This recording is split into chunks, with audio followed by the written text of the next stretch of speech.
Skywatchers, this is it. This is the day we get the first science images back from the James Webb Space Telescope, and you've got a front row seat to the cosmos.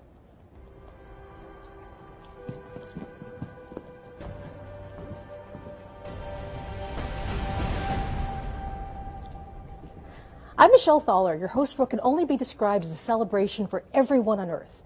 So think about this. Light from the earliest days of the universe has been traveling to us for billions of years. Just over the last few weeks, we've captured some of that light with a telescope that sees the universe in an entirely new way. And today we share the very first results.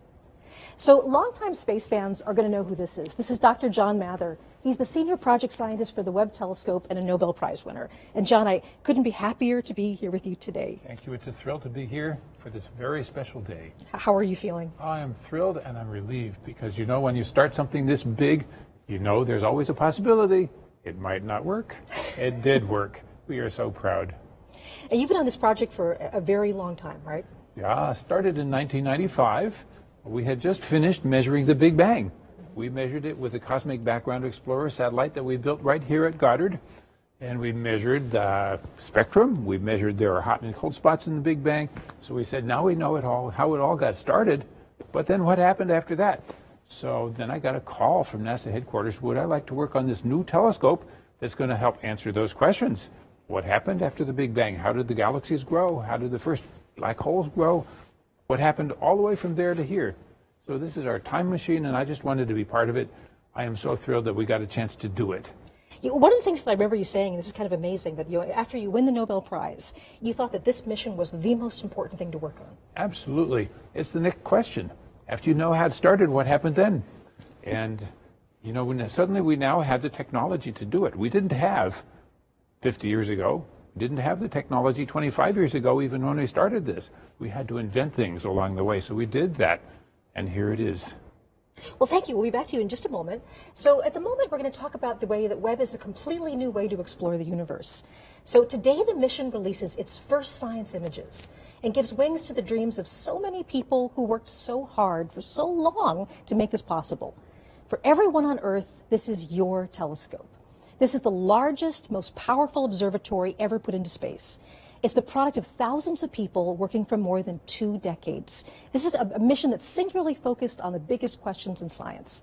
So the following phrase is often used too easily, but today actually does mark the dawn of a new era.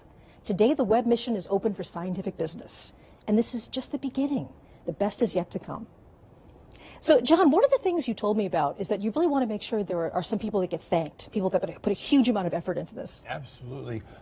Our current project manager, Bill Oakes, took the project from a time of trouble when we didn't exactly know how we were going to get this to work and got it all the way to the end. Here it is working, and it's because of Bill made this worldwide team, 20,000 people around the world were involved in making this thing all work, and Bill has been there every day making sure that it would happen.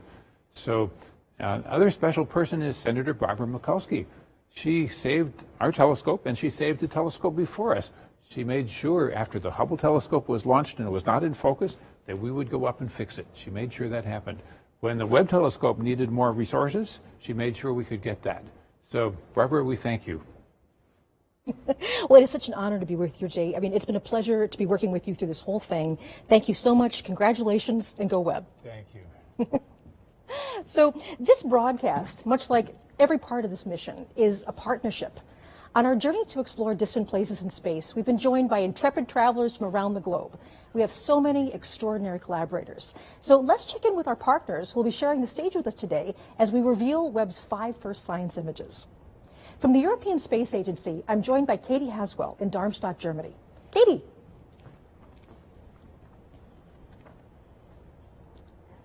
I see Katie in the background there. Also joining us from the Canadian Space Agency in Montreal, we have Nathalie Willette and Sarah Gallagher. Bonjour. I see Katie in the background there. See the waving too. And so naturally, we're also going to be visiting the nerve center of this mission, the Space Telescope Science Institute on the campus of Johns Hopkins University in Baltimore, Maryland. And there we have Alex Lockwood and Carl Gordon, and they're going to give us updates and more. Good morning. Great. So we'll be back with our international partners shortly, where they'll each reveal one of the new images. But today we're also going to be joined by millions of science fans from around the world. Many are gathered at watch parties just for this event. So here we are really going international. So I'm beginning with Bhopal, India. Do we have a signal from Bhopal? Yes. Excellent. Welcome to NASA. Hello, everybody there. Wonderful to be talking to you today, all the way in India.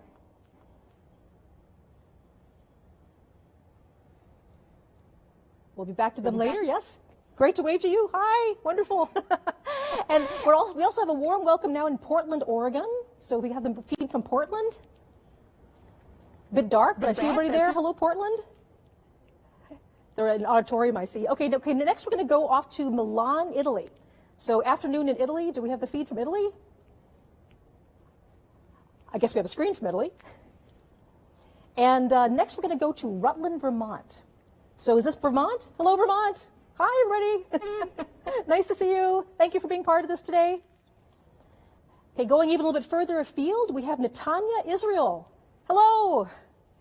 Hello, Israel. Yay. Really nice to see you guys. Okay, and just one more for now. I see people like giving me hugs. Okay, we also have Vancouver, Canada. Hey, Vancouver. Hi. All right. Wonderful. Wonderful to have all these people with you. So right across from the campus from me, there's also a huge watch party taking place with members of the Webb team. So the wonderful thing is that they actually are people that have worked on the mission, and they are part of our NASA Funny family. So hello Webb team.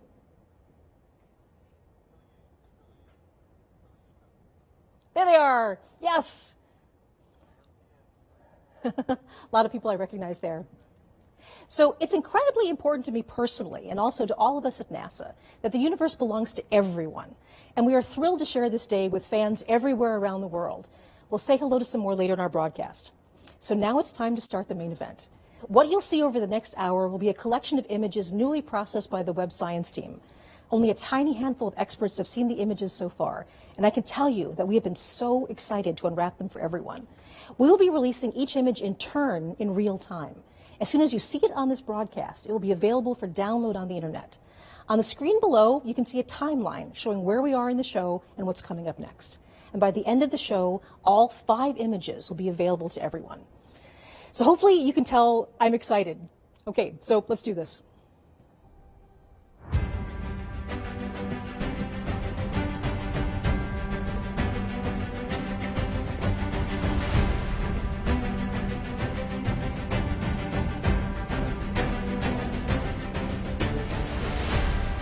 Okay, we're going to release the first image right here at NASA Goddard Space Flight Center, Maryland, and we're just outside of Washington, D.C. NASA Goddard is home to the project office of the Webb telescope, and the observatory portion of the telescope, the mirrors and the science instruments, were integrated and tested here before launch. So for many of us, including myself, seeing Webb come together bit by bit right in front of our eyes was an emotional and very inspiring experience. So it's kind of like a part of us was out there with Webb right now. A million miles away, part of our hopes and dreams are out there. So I'm joined now by Jane Rigby, the operations project scientist. The time the sun and the earth formed. And then behind the cluster, we have the gravity of the cluster is distorting and warping our view of what's behind. And so there are these galaxies that look stretched and pulled, kind of like they've been magnified because they've been magnified by the gravity of the cluster, just like Einstein said they would. And, you know, it's really, there's so much detail here. We're seeing these galaxies in a way that we've never been able to see before. There's just a sharpness and a clarity we've never had. And so we can look at, if we zoom in on this image, and I encourage you as you grab this image at home, like zoom in. You can, you know, really zoom in and play around. There are galaxies here in which you're seeing individual clusters of stars forming, popping up just like popcorn. And then we also see in the background of this image, kind of littered like jewels all over the back of the image are these faint red galaxies. Now, that was what we built the telescope to do. The most distant of those are billions of years. We're seeing as they looked more than 13 billion years ago. And so galaxies like that one right there, this little red guy, you're like, okay, yep, what is that? Well, Webb got spectra to figure out what those galaxies are made of, And this is that one. We're seeing as it looked 13.1 billion years in the past, less than a billion years after the Big Bang. And we're seeing the elements of oxygen and hydrogen as well as neon. This is how the oxygen in our bodies was made in stars, in galaxies, and we're seeing that process get started. I want to give this a little bit of context. So this is now the farthest away galaxy that we have this sort of detailed information about. That we know what it's made of. We know what it's made of. Yes. And this was not a long exposure for Webb. No, the previous record holder, right, the Hubble Extreme Deep Field, was 2 weeks of continuous work with Hubble, and it was just imaging. With Webb, we took that image before breakfast. The amazing thing about Webb is the speed at which we can churn out discoveries. So everything that you're going to see here in this broadcast is a week, and we're going to be doing discoveries like this every week. That is absolutely incredible, Jane. So thank you so much for joining us. It's been an honor to be working with you. Congratulations on all your hard work. Thank you. It's so wonderful to see it pay off. So thank you, and I'll see you later on today, I hope. So yes. Enjoy the day. Thank you. Right. So from distant galaxies, we now turn our eye to something a bit closer. It's a planet, but not one in our solar system. Remember that Earth and its sibling planets aren't the only show in the universe. When scientists and engineers started developing JWST, the search for exoplanets wasn't even part of the plan. That's changed. Exploring exoplanets is now a major component of the mission and the subject of our second big reveal of the day. I'm going to send it now to our friends Nathalie Willette and Sarah Gallagher at the Canadian Space Agency in Montreal. So again, bonjour.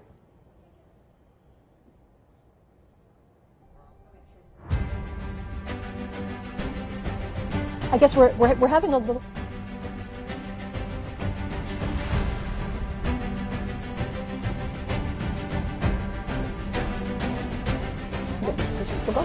Okay, I'm Nicole Cologne, and I'm here to tell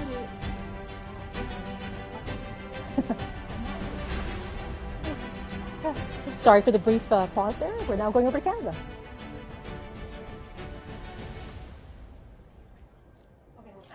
Okay. Yep, we're all ready. Yeah. Okay, I apologize. We're having some trouble with the signal from Canada. But luckily for us, we have an exoplanet expert right here, just in case that happened. So this is Nicole Cologne, and she's an exoplanet scientist at NASA. And we're going to talk about this amazing new result from a very hot planet, I understand about 1,000 light years away. That's right. The exoplanet is named WASP 96b, and it is this hot, gaseous, giant, puffy planet that it is about 1,000 light years away. So that's why today's release is so exciting, because it teases at what Webb is able to do for such a distance. Absolutely. So talk us through what this discovery is and why this is so significant. Mm-hmm. Well, this reveal that you're going to see is going to show the first spectrum of an exoplanet as taken from the Webb telescope. And this is exciting because it covers infrared wavelengths of light that we have not had access to before. So we've been able to use other telescopes to explore exoplanet atmospheres in the infrared, but not to this level of detail. And this is just one sliver of data that Webb is providing us using the nearest instrument specifically. And there's something about infrared that is actually particularly good for the spectrum. So in this case, what we're doing is we're actually going to take the light and break it up into a rainbow and look very, very carefully at how much color is coming in each part of the spectrum. So I believe we have that image, if we can put that up. Okay, yes, I believe we're revealing the spectrum right here. So we now have our spectrum, and this is exactly what you're seeing. As you just described with spectroscopy, what we did was we observed a transit of an exoplanet. We observed the planet as it passed in front of the star. Now, mind you, this is not a direct image. This is an indirect image. So we've seen the effect of what happens when the planet and its atmosphere passes in front of the star. The starlight filters through the atmosphere, and then you can break that down into wavelengths of light, and you get a bunch of what looks like bumps and wiggles to some people, but it's actually full of information content. So you're actually seeing bumps and wiggles that indicate the presence of water vapor in the atmosphere of this exoplanet. So we have the spectrum up here. Is there anything you'd like to highlight particularly?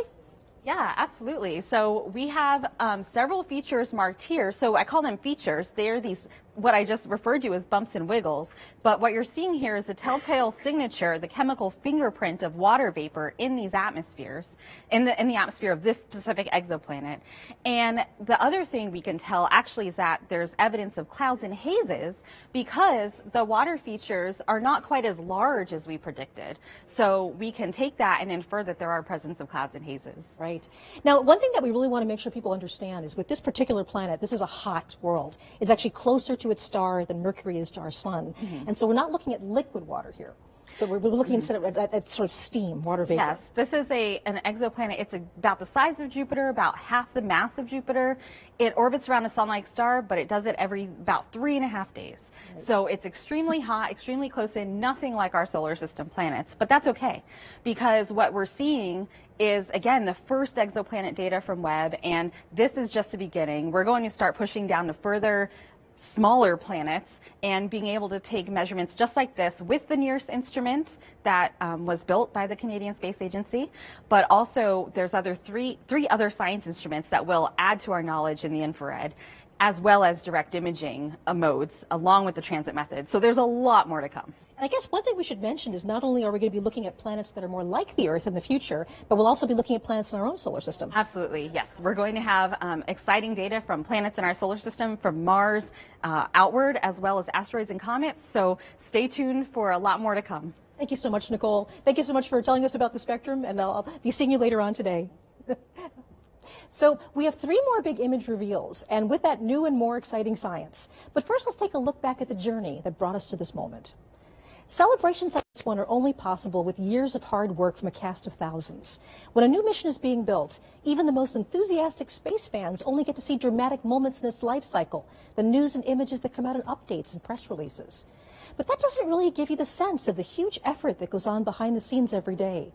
The plans, schedules, and organization to keep everything moving forward really happens, for the most part, out of people's gaze. Webb started as an idea that took root at NASA Goddard. It grew first into planning teams, research projects, schematics, requirements. Then it began the long journey to become real with the development of new technologies, cutting-edge engineering, and finally fabrication, putting it all together. Let's take a brief look back at the visionary journey to how we all got here today. So today was the final closeout of the purge. Okay, guys, I can hear Rupa, It's but a pretty emotional moment to be in there and actually, you know, closing it up for the very last time, right? You know, you're the last one to touch this, and so that was the final operation. And once that fitting is closed out, there's no more touching of the vehicle. We're ready for launch.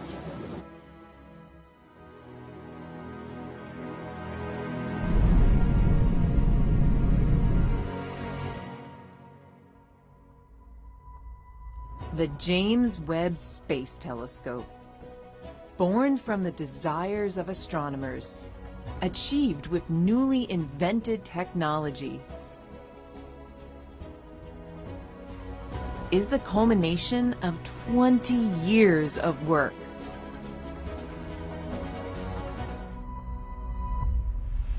Humanity has unlimited questions about our universe. Engineering a way to investigate them requires enormous creativity. Webb has been a trade-off between engineering performance, what the astronomers want, risk. In fact, when we started 20 years ago, we were actually looking at an 8-meter telescope. Developing the most sensitive instruments. And testing, and more testing.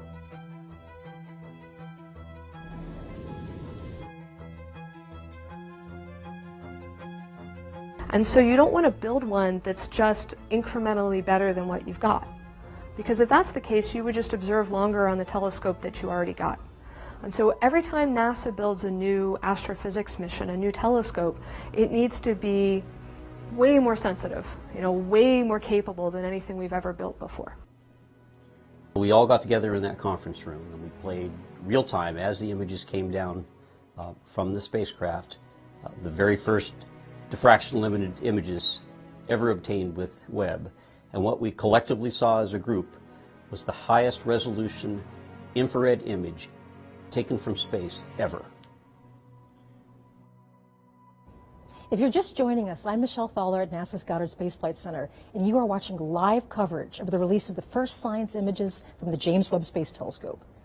So it's appropriate now that I send the broadcast to our colleagues and friends at the Space Telescope Science Institute in Baltimore. That's the scientific nerd center of the entire Webb mission. So hello, good morning, Alex. The show is yours. Hey, Michelle. Welcome to the Space Telescope Science Institute. I'm Alex Lockwood, and I'm here with Carl Gordon, who is an astronomer and one of the key people in delivering the images that you're going to see here today. But actually, before we get into the amazing images, we're going to talk a little bit about where we are. We're standing here outside of the Mission Operations Center, which is the key central hub for Webb. For the past 6 months, scientists and engineers have been working 24/7 since they took control of the telescope 30 minutes after launch to prepare for today and for the amazing science to come. Through all of the major deployments, focusing, aligning the telescope, and calibrating those 4 amazing science instruments, it was all done in this building. And from here on out, we'll have daily communications with the telescope, including sending commands and downloading data with the help of the Deep Space Network. In addition to mission operations, we are also the home of science operations. Well, what does that mean? Every year, we solicit proposals from astronomers across the country and the world for what they would like to look at with Webb. Then we hold a rigorous selection process to select the ideas that will best utilize Webb to study and understand our universe. When the data come down and astronomers analyze their results, we are the lucky ones who get to share that data and those amazing science results with you. And we knew that today was going to be so exciting with the first images, so we've actually been preparing for years. Here is Klaus Pontoppidan, project scientist for Webb and the technical lead for the first images, yeah, it's been a year to tell you about the process of the past few years and of my selecting first the email targets. related to the first images was back from 2016. So back then, a committee was created, and this committee was charged with coming up with a long list of targets for the first images. And the reason for that is that the observatory can't see the entire sky at any given time.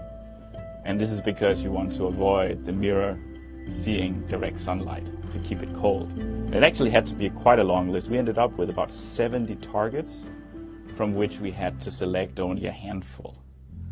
You know, what would create the most beautiful images, what would highlight the instruments, the 4 science instruments for Webb, and what would highlight the 4 major science themes for Webb. And it's a celebration as well of the beginning of science observations.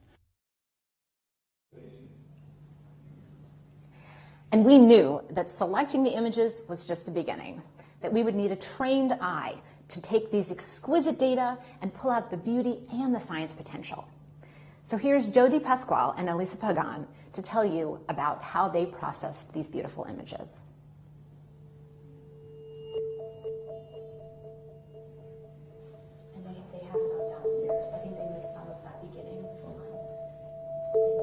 We're basically translating light that we can't see into light that we can see by applying color like red, green, and blue to the different filters that we have from Webb.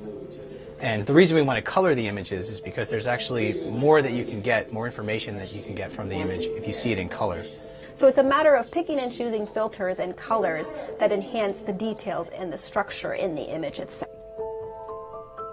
The shortest wavelengths of infrared light and assign those blue colors, and then move our way down to green and red as we go to longer and longer wavelengths. And then we additively combine those together to get our full color image. But there is a lot of aesthetics that are involved in this. And painstakingly going through and cleaning these images up with an attention to detail, a level of detail like at the pixel level in every image. So when I'm working on the astronomical data, it is this sort of marriage between art and science. When you're choosing colors for the filters, you really are trying to show the different details and the processes that are happening in astronomical images. But at the end of the day, you want it to be very compelling. You want it to be very beautiful because space is beautiful.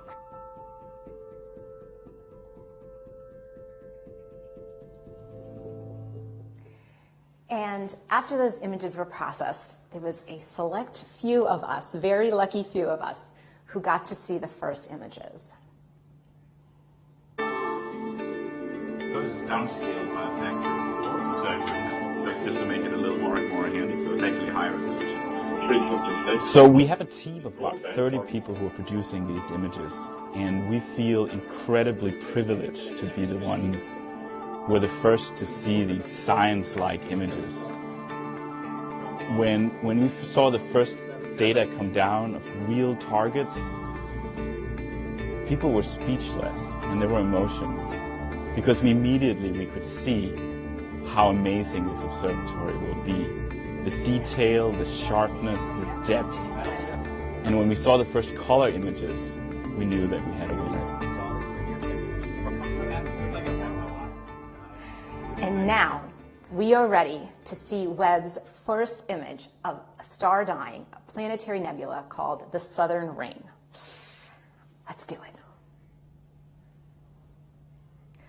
Oof. Wow, wow. This near-infrared image is, wow, the detail. Oh.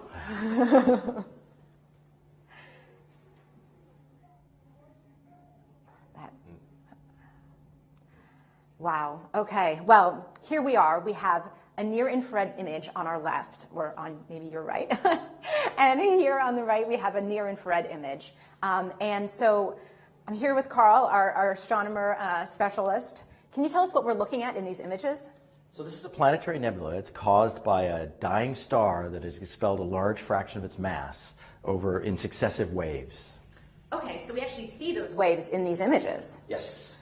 Wow, wow. And so there's a lot of structure. Can you tell us a little more detail about what we're looking? Maybe start with this one on the left. Yeah. So in the NIRCam image, you see this kind of bubbly, almost foamy appearance throughout the whole nebula with some very structured shells.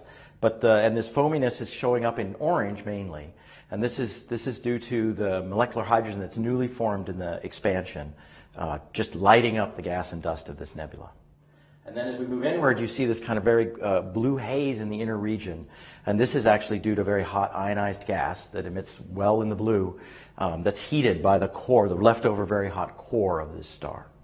And what about these like rays that I'm seeing in this image? Right there. So there's also rays in the outer regions that you can kind of see, and these are holes in the inner nebula that are actually allowing the central star's light to come out and kind of light it up like patchy clouds with the sun shining through. Wow. Oh, yeah, that's what it looks like. That's so cool. So you're actually a mid-infrared astronomer, which is different than near-infrared. And so what can you tell us about the details in this mid-infrared image? So it looks quite different in color, partly because we're seeing different kinds of physics going on here. So we're actually seeing in the blue, you see a lot of blue. The blue is actually due to hydrocarbon grains that are emitting very strongly in the blue for MIRI. And they show the very similar structures to what we see in orange and NIRCam because the molecular hydrocarbon actually forms on the surface of dust grains. And so again, as we move inward, we see that the inner region is again hot ionized gas, but now it glows red because that's where it emits the strongest for MIRI wavelengths. Okay. And then as we go into the center, we see kind of the surprise for us, which is we knew this was a binary star, but we effectively didn't really see much of the actual star that produced the nebula. But now in MIRI, this star glows red because it has dust around it. So in MIRI, we got to see both stars very clearly. Yeah, you can't see it in the first image really, but there's two stars there. So that's a fun surprise. And I think that there's another little Easter egg you want to tell us about? Yeah, so this was, the Easter egg is this kind of narrow filament up in the top that's radially aligned. You can kind of see it very clearly in the MIRI image. It shows up as this blue structure, and it points very much to the central sources. So I thought, oh, this must just be a density enhancement in the outer nebula. I thought that very, very strongly, but other people on the team were like, no, it's a background edge-on galaxy. Well, I made a bet that said, no, it's part of the nebula. By the way, I lost the bet because then we looked more carefully at both the NIRCam and MIRI images, and it's very clearly an edge-on galaxy with a dust lane and a bulge. So I lost the bet. Well, you lost the bet, but you got these gorgeous images, so I think it's a win for everybody. Anything else you'd like to say today? I can't wait to see where we go from here. Neither can I. All right. Thanks so much. Back to you, Michelle.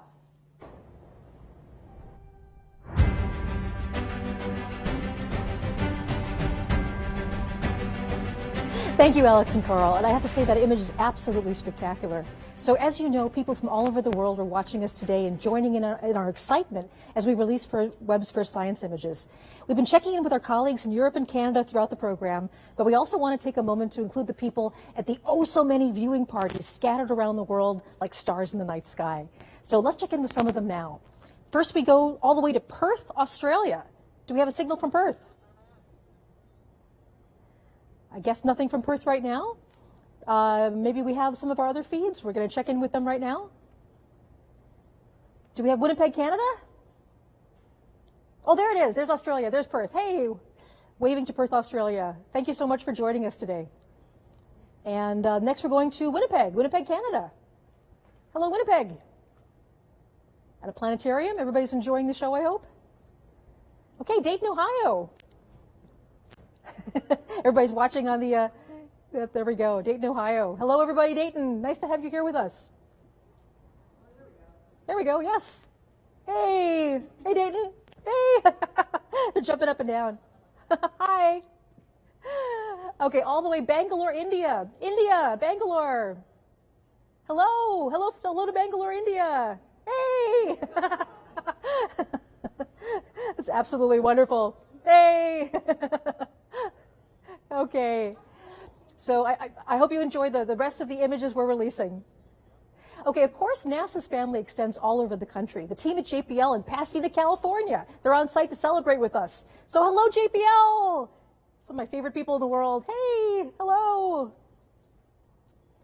And then I think the last place we're going to right now is Northrop Grumman, one of our major contractors. Hello, Northrop Grumman! Oh, hey, all right! Yay! Nice to see you, Northrop Grumman. All right, now there's also a big watch party right here on the NASA Goddard campus. Many of these people have worked on the mission itself, and we also have top NASA leadership and representatives from our government. So hello! Hello, watch party at Goddard. Yay!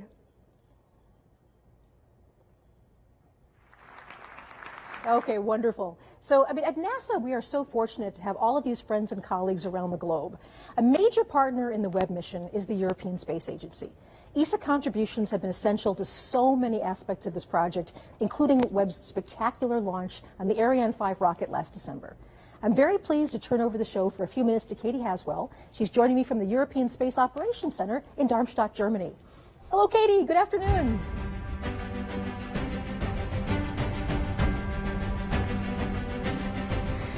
Thanks, Michelle. Thank you, Michelle, and welcome to Germany. We're at the European Space Agency. I'm still getting all kinds of IFB from lots of center. It's where the teams effectively fly the satellites. They're a little bit of a cross between air traffic controllers and pilots. We have lots of different control rooms here. This is the main control room, and as you can see today, it's not in use, so we've been lucky enough to move in here for today. I have two very special experts with me, both scientists from the European Space Agency. Giovanna Giardino is a near-spec scientist. Giovanna has been working on that for many years and lots to tell us about that. And Mark McCaughrean is a special advisor for space, for science and exploration. These two guys have been working on the Webb Space Telescope for a long time, so we're very grateful to have you with us. Thanks, folks. Pleasure. We are excited to reveal our image with you.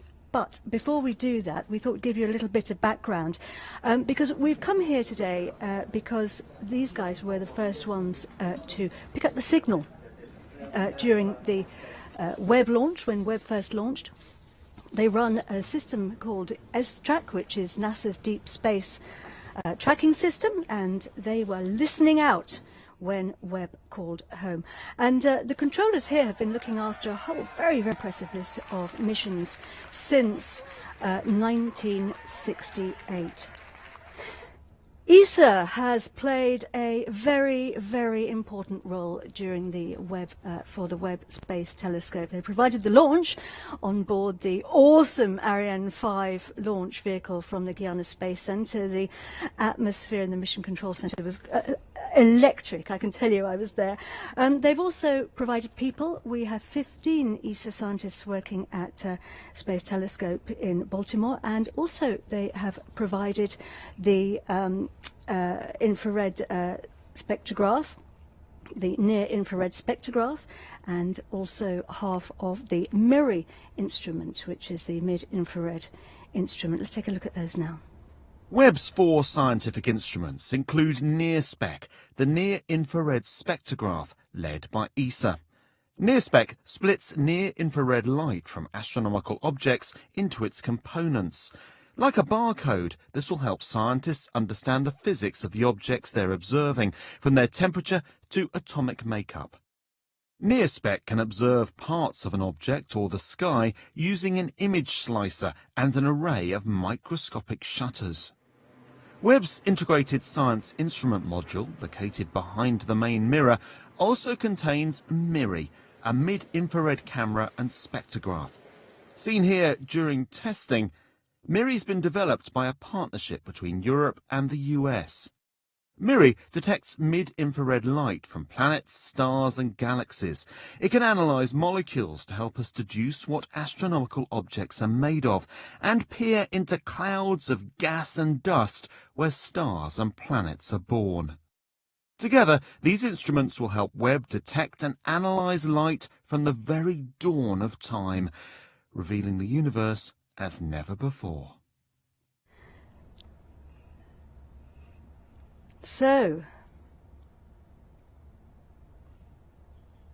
let's get ready to reveal our image. And remember that one of Webb's jobs is to find out about galaxies, more about the galaxies, but also to help us to understand how they change. And this image is going to be very, very useful for that. Let's reveal it now. There it is. It's called Stephan's Quintet, and it's wondrous. Giovanna, what are we looking at? Yes, like it's a quintet, so we are looking at 5 galaxies. Galaxies are this giant structure that, as we've seen, we see everywhere around us in the universe. They contain from million to 100 billions of stars, and in fact we live in one of them, the Milky Way. And here we see 5 of them. This is a closer galaxy in the foreground, and these 4 are at a distance of about 300 million light years from us, and they're locked in a close interaction, a sort of cosmic dance driven by the gravitational force. You can see here these 2 in a process of merging within each other. This is a very important image, an area to study, because it really shows the type of interaction that drives the evolution of galaxies. That's the mechanism of galaxies' growth. I love this image of the cosmic dance moving through each other. Mark, there's a lot going on, though, in this image, isn't there? There is. So this is a near-infrared image and a mid-infrared. With NIRSPEC, we can zoom into this area, and we have this technology that allows us to take thousands of images at different wavelength channels, so see this distribution of the gas, what's going on in the gas in different regions of this core area, and understand the composition of the gas, the velocities, the temperature. So that's very important to understand the physics. So it's giving us so much information, and it just shows the power of this telescope. Mark, this is just the beginning, though, isn't it? I think that's a very important takeaway from today. You know, these are like pictures just taken over a period of 5 days, and every 5 days we're getting more data, which will contribute more in that direction. It's a culmination of decades of work, but it's just the beginning of decades. And you know what we've seen today with these images is essentially that we're ready now. This telescope is working fantastically well, and you know, to borrow a phrase from a famous rock musician, you know, we're ready to turn this telescope up to 11. It really is time. It's fantastic. Thank you very much indeed, both of you. Back to you, Michelle.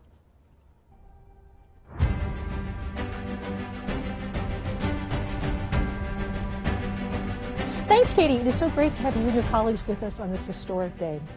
So before we get to the fifth and final image reveal of the day, it cannot be said enough that an achievement like the James Webb Space Telescope is something bigger than any one of us. It's bigger than any organization, any country.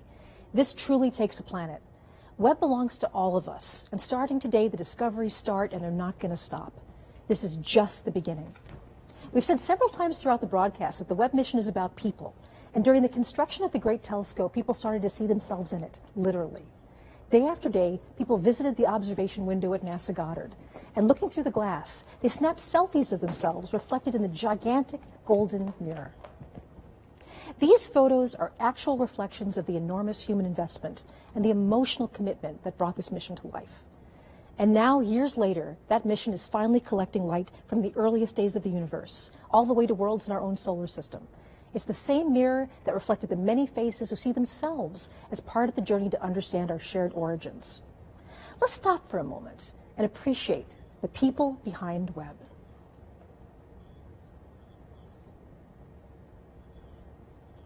Okay, it's time now for the last image to be revealed. Here we go.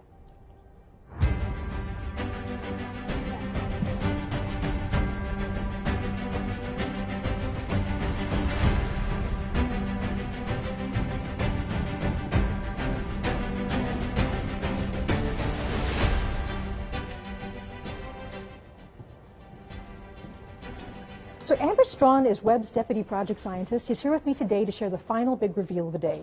So Amber, it is so good to see you. How are you feeling? Oh, so great, so exciting. What a great day this is.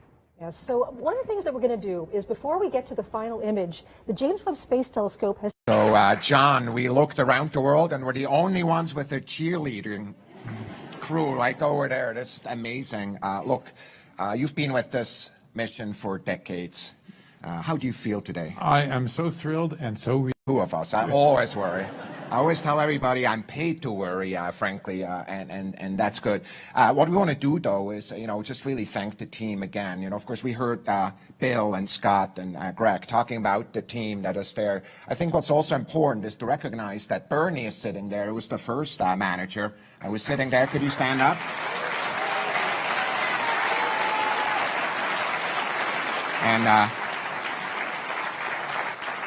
And I want to mention that Phil Sabelhouse, who is a manager also during that time, is no longer with us, but his heart is with us today. Yeah. I have to tell you, John, after each one of these milestones, I called a lot of people. I called Bernie, for example, and I called people who are at my job and people who are administrators, because there's many of them. And I just wonder how you feel about the team. Just give you the word here. I am just so thrilled that we had a privilege to assemble such a brilliant team. We drew from the best of the best, and here we are. So my extreme deep thanks go to all the people who built that team, not only to Bernie, who started us and helped us build up all the technology, to Phil, who made sure we would have a plan, and then when we didn't have quite enough money, to Bill, who pulled it all together and made it get all the way to the end. I am so thrilled that we had so much talent to draw on. And here we are, we have the support of the country and the world to take on this immense challenge. You know what I'm most excited about? There's tens of thousands of scientists, and frankly, some of them just got born or not even born, who are benefiting from this amazing telescope because it will be with us for decades. It will be. It took us about 25 years to get here, since 1995, and we have at least 25 to go, I hope. So look, we are in a sense of awe of these images, the art that is out there in the sky, revealed for the first time. We're thinking of the team and we're thanking them. John, thanks to you, thanks to all of you, and back to Michelle. Thank you so much, Thomas. And this entire collection continues to just absolutely astound me. Okay, Amber, so here it is. Can you walk us through the final image reveal? Absolutely. Here we go. The last image is, wow, look at that. So, Amber, can you tell us a bit about what we're seeing here? Of course. This stunning vista of the cosmic cliffs of the Carina Nebula reveals new details about this vast stellar nursery. Today, for the first time, we're seeing brand new stars that were previously completely hidden from our view. There's something you want to point out here? Absolutely. So honestly, it took me a while to even figure out what to call out in this image. There's just so much going on here. It's so beautiful. One thing that really stands out to me is you sort of get this sense of depth and texture from this new data. There's a lot going on. To call out a few specifics, first of all, in general, the Carina Nebula is a nearby star-forming region within our own Milky Way galaxy, about 7,600 light years away. And in this view, we see some great examples, first of all, of hundreds of new stars that we've never seen before. We see examples of bubbles and cavities and jets that are being blown out by these newborn stars. We even see some galaxies sort of lurking in the background up here. We see examples of structures that, honestly, we don't even know what they are. Like, what's going on here? The data is just so rich. And there's something really special about the infrared. Infrared can actually see deeper into these star-forming regions. Absolutely. That's one of the great things about infrared, is it really does reveal what's going on here in a really cosmic sense. And in general, what's happening in sort of this overall landscape is we have these gigantic, hot, young stars up here to the top of this rim, and the radiation and stellar winds from those stars is sort of pushing down and running into all of this. This is gas and dust, and of course we know that gas and dust is great raw material for newborn stars and baby planets. But there's a flip side to this story, and also a little bit of a mystery, because these same processes can serve to sort of erode away this material and stop star formation. So we have this sort of delicate balance going on of new stars being formed, but at the same time the star formation is being halted. And for me, when I see an image like this, I can't help but think about scale. You know, every dot of light we see here is an individual star, not unlike our sun, and many of these likely also have planets. And it just reminds me that, you know, our sun and our planets, and ultimately us, were formed out of the same kind of stuff that we see here. We humans really are connected to the universe. We're made of the same stuff in this beautiful landscape. And actually, the Carina Nebula was one of my favorite images from Hubble. So Hubble looked at this as well, right? Absolutely, yeah. The Hubble image of this is also spectacular. We saw it in a different kind of light when Hubble took an image of this particular nebula. And then you can see amazing things with Hubble, but when we zoom in to this new image, we're able to see so much more detail. And of course, all of us, you know, I grew up on Hubble, and all of us love Hubble. And I'm so excited to see what these two amazing observatories are able to do really in tandem with each other. Thank you so much. And again, congratulations. It's been a pleasure to be working on this with you. I'm just amazed by what's been going on. I am too. Thank you. So as we're wrapping up, one of the things that I really have to say is the journey that we've been going on is so very dramatic for me. So we've gone all the way from the birth of stars, and we have all the way from the distant galaxies to the birth of stars.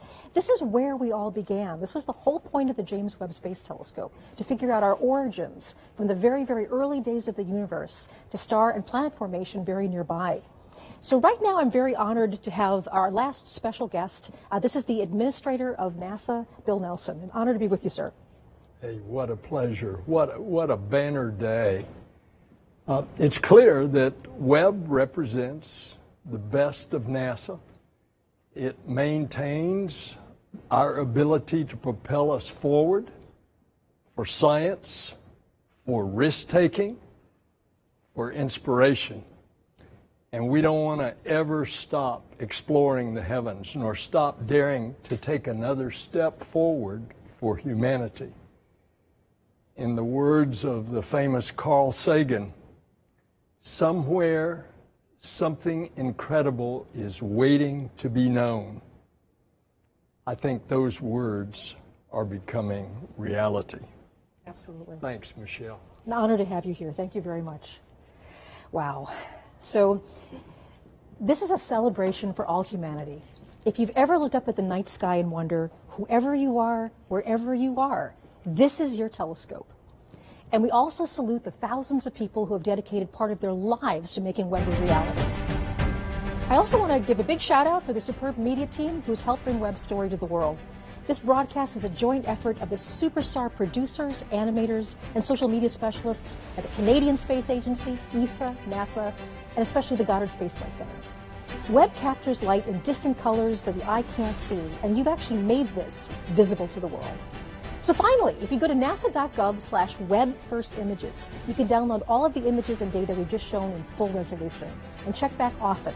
From now on, we share new discoveries and exciting new destinations around the universe. July 12th, 2022 marks a huge day for science. And it's only just the beginning. For everyone at CSA, ESA, and NASA, I'm so very pleased you could join us. I'm Michelle Fowler. Go Webb.